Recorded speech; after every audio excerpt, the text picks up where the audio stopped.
Please come, please come, please. Right, ఇది తతంగం.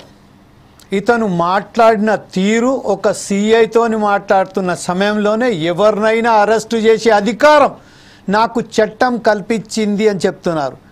CI గారు పుల్లారావు గారు చాలా క్లియర్గా చెప్పారు. ఏ నేరం కింద అయితే ఆ నేరానికి పాల్పడుతున్న సమయంలో అరెస్ట్ చేయొచ్చో, ఏ నేరం కింద అరెస్ట్ చేయకూడదు అని కూడా చెప్పారు. ఈ నేపథ్యంలోనే పుల్లారావు గారితో ఫోర్త్ సాయిస్ టీవీ కూడా మాట్లాడడం జరిగింది. ఫోర్త్ సాయిస్ టీవీ ఎప్పుడైతే పుల్లారావు సిఐఎఫ్ భీమవరం గారితో మాట్లాడిన సమయంలో ఆనాడు ఎప్పుడైతే ఈ సంఘటన జరిగిందో కలెక్టర్ గారి దగ్గరికి అతను వాదింపు చేస్తున్న సమయంలో ఎస్పీ గారు కూడా అక్కడనే ఉన్నారు. కాకపోతే ఇతను ఏదైతే ఒక పిచ్చి వ్యవహారంలాగా మాట్లాడారో దానికి సంబంధించింది నేను అప్పటికే తాకు వెళ్ళినప్పుడు ఇతను వెళ్ళిపోతున్న సమయంలో ఇతను రౌండప్ చేశాను. పోలీసులు అందరు రౌండప్ చేశారు ఇతన్ని. కాకపోతే ఎప్పుడైతే కలెక్టర్ గారితో అయితే మన కలెక్టర్ నాగరాణి గారితో మాట్లాడిన సమయంలో నాగరాణి గారు ఎందుకు అరెస్ట్ చేస్తారు, అరెస్ట్ చేసే అవసరం లేదు, ఒకవేళ కనుక అరెస్ట్ చేస్తే రాష్ట్ర వ్యాప్తంగా ఒక సంచలనం సృష్టించి తన పేరును మారుమోగించేటట్టు ప్రయత్నం చేస్తున్న భాగంలోనే ఇతను చేస్తున్నాడు. కాబట్టి ఆయనను మనం రెచ్చిపోయినట్టుగా చేస్తాం, అందుకోసమే ఇది నివారించండి, అరెస్టు చేయకండి అని చెప్పడంతోనే అతన్ని మందలించి ఇచ్చిపెట్టేశామని చెప్పారు.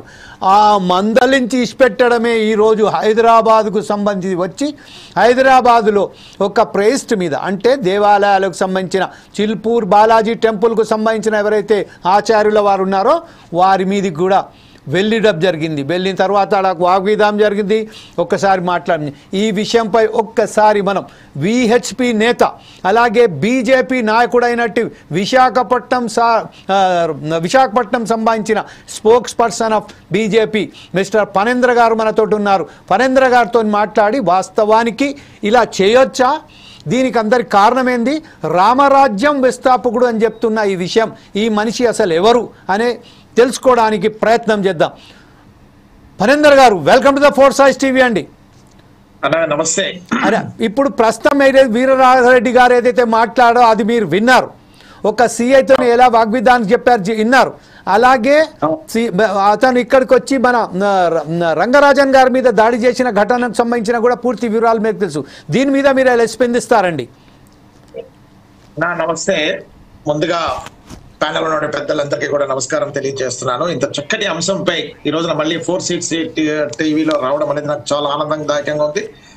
ఒక పక్కన బాధగా ఉంది. ఏదైతే ఫస్ట్ ఇప్పుడు మన సిఐ గారు మాట్లాడిన విషయాలన్నీ కూడా క్లారిటీగా విన్నాను. 140-54 ఏదైతే సిఆర్పిసి ఉందో అది ఒక వ్యక్తి ఏదైతే మన సిఐ గారు చెప్పారో ఒక వ్యక్తి దగ్గరలో ఉన్నటువంటి ఆ ప్రదేశంలో ఒక దొంగతనం కానీ మర్డర్ చేయడం కానీ లేదంటే కనుక బెదిరించడం కానీ లేదంటే 10 మందిని ఇబ్బంది పెట్టే విధంగా కనుక ఉన్నటువంటి ఆ పరిణామాలు ఉన్నప్పుడు 100% అందరూ కలిసి అది నిర్బంధించకూడదు, అక్కడ ఆపేటువంటి ప్రక్రియ చెయ్యాలి అని చెప్పేసి జరిగిందే కానీ దీన్ని ఫస్ట్ తప్పు సిఐ గారు చేశారు.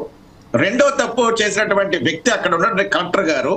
ఆ కలెక్టర్ గారు ఆ రోజే గనక ఇలాంటి సైకో పర్సనాలిటీస్ ఏవైతే ఉన్నాయో వాళ్ళని గనక అరెస్ట్ చేసుంటే వాళ్ళని ఇది కొంతవరకు నివారించే ప్రక్రియగా జరిగేటువంటి వ్యవస్థ ఉండేది.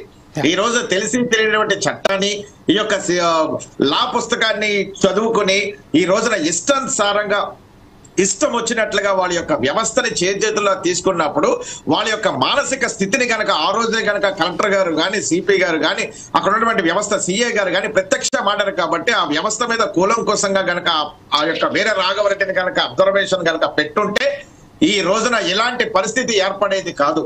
అది అక్కడ ఫస్ట్ తప్పుదనం జరగడం వల్ల ఈ రోజున వాళ్ళకి నచ్చినట్టుగా వాడికి నచ్చినట్టుగా ఈ రోజున వ్యవస్థను మొత్తం కూడా చేజేతలా తీసుకున్నటువంటి ప్రక్రియ ఈ రోజున ఉంది ఆంధ్ర రాష్ట్రంలో. ఈ రోజున ఏదైతే జరిగిందో ఆ రంగరాజన్ గారి మీద ఏ విధంగా అయితే ఇంత దాడి జరిగిందో అది ముందే కనుక పని కట్టుకొని పసి కట్టి వాడి యొక్క మానసిక స్థితిని అసలు ఏంటి, రామరాజ్య స్థాపన ఏంటి, అసలు వీళ్ళంతా ఎవరు, ఈ బ్లాక్ డ్రెస్సులు ఎవరు, వీళ్ళు ఏ విధంగా ముసుగులో ఉన్నారు, వీళ్ళు నిజంగా ఒక హిందుత్వ ముసుగులో ఉన్నారా, లేదా వీళ్ళు సామాజిక సాంఘిక కార్యకలాపాలు అసంఘటిత కార్యకలాపాలు వీళ్ళు చేస్తారా, లేదా సొసైటీలో వీళ్ళ వల్ల ఈ రోజున ఇబ్బంది ఉందా, ఒక సాక్షాత్ ఒక కలెక్టర్ గారిని నిర్బంధించామని చెప్పేసి సీఏతో డైరెక్ట్ గా డెలిబరేట్ గా మాట్లాడగలిగాడు అంటే వీళ్ళకి ఏ విధమైనటువంటి న్యాయ వ్యవస్థని వీళ్ళు చెప్పు చేతల్లో పెట్టుకుంటున్నారు.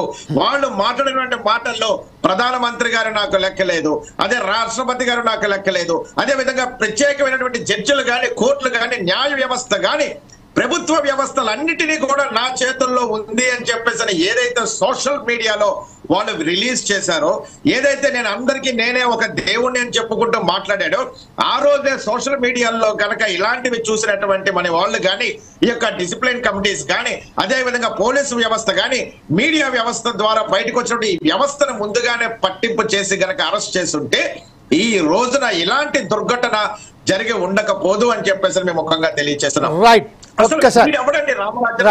కరీందర్ గారు ఒక జస్ట్ ఎ మూమెంట్.